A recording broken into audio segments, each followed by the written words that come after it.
பூ எடுக்கிறீங்களா? உங்களுக்கு வெயில் தெரியாமல் இருக்கிறதுக்கு நான் சில விடுகதைகள்லாம் சொல்கிறேன், பதில் சொல்லுங்க. சித்திரையில் சிறுபிள்ளை, வைகாசியில் வளரும் பிள்ளை, ஆணியில் அழகு பிள்ளை, ஆடியில் விழும் பிள்ளை.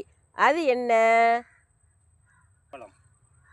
பனம்பழம். சிமிழும் சிமிழும் சேர்த்தார் போல், செவ்வியல் கொண்ட முடித்தார் போல், உமிழும் முத்து கோர்த்தார் போல், உடம்பில் மஞ்சள் பூசினார் போல்.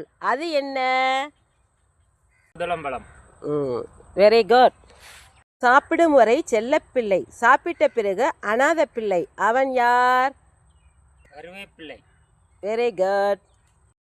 சிலு சிலுக்குது ஒரு குருவி, சிதறி பாயுது ஒரு குருவி, ராசா மடியிலே இருக்குது ஒரு குருவி, மக்கட்கு கட்டுது ஒரு குருவி.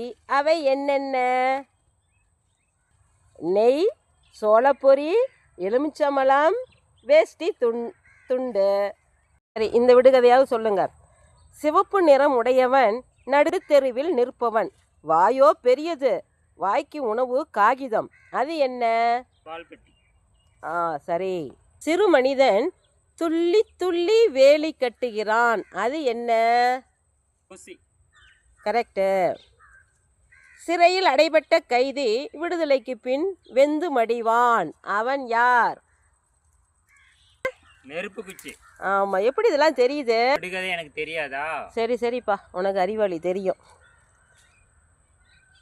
சின்ன பெண்ணுக்கும் சின்ன பையனுக்கும் சிறுச்சி கட்டின தாலி, சிக்கல் இல்லாமல் எடுத்தவருக்கு சென்னை பட்டணத்தில் பாதி.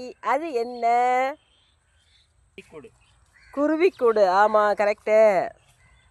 சுற்றி சுற்றி சூறக்காடு, சூறக்காட்டுக்குள்ளே ஒரு வைக்கோல் போரு, வைக்கோல் போருக்குள்ளே ஒரு கொழுக்கட்டை, கொழுக்கட்டைக்குள்ளே ஒரு மழுக்கட்டை. அது என்ன?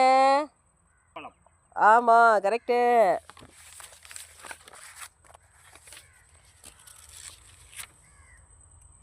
செக்க செவந்திருப்பாள் என் அக்கா, செவ்வாழை போலிருப்பாள் என் அக்கா, வாளு முளைத்திருப்பாள் என் அக்கா, வந்திருப்பாள் சந்தையிலே என் அக்கா. அது என்ன?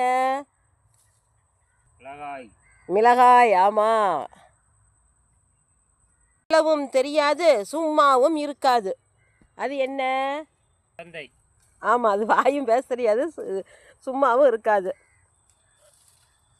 சொல்லின் சொக்கநாதன், சுவையின் பதக்கக்காரன், வெள்ளை மதில் கோட்டையில் மாமன்னன். அவன் யார்? நாக்கு. டாக்டர் வந்தார், ஊசி போட்டார், காசு வாங்காமல் சென்று விட்டார். அவர் யார்? கொசு.